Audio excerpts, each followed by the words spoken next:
Hello, good afternoon. I am Beverly Broom. Let's do business now. Struggling financial institutions across the country have been entreated to be prudent in their management of liquidity. According to the Managing Director for the Consolidated Bank Ghana Limited, Daniel Edu, consistent cash flow forecasting, maximizing network capital and maintaining current credit facilities should be plans exhibited in the attempt to avert a liquidity crisis. There's more in the following report. At the Faculty of Accounting and Finance Alumni Spotlight Series at the University of Professional Studies, Accra, Mr. Daniel Edu described the financial sector as reliable prior to the sector's cleanup exercise. He further advised financial institutions to exercise caution in order to keep overhead costs under control and to consider obtaining a line of credit. The financial system is in much better shape than it was 4 years ago.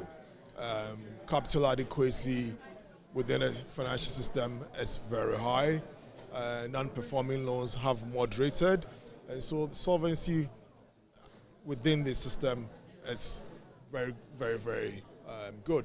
Now, for financial institutions that are suffering, obviously they have to rework their way back to a solid position. And like I've said before, liquidity is always a key thing, and so you need to ensure that your asset liability management is best in class. You're on top of that, right? You need to ensure that you're watching the kind of exposures you're taking on the balance sheet, and most importantly, you need to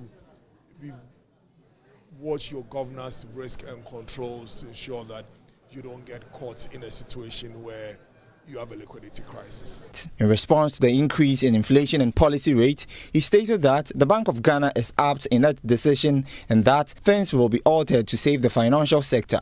No, the way forward is very simple. Inflation has to be tamed and has to be brought down.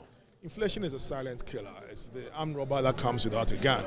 You know, in an inflationary situation, your money loses very quickly. And so, inflation must be tamed. And I think that the moves that the right central bank has taken over the last couple of months are in the right direction. There's no quarrel about that at all. They're doing what has to be done to tame inflation, and that's the way to go. The topic for this year's Faculty of Accounting and Finance Alumni Spotlight Series is looking forward backwards, leading in a volatile, uncertain, complex and ambiguous world.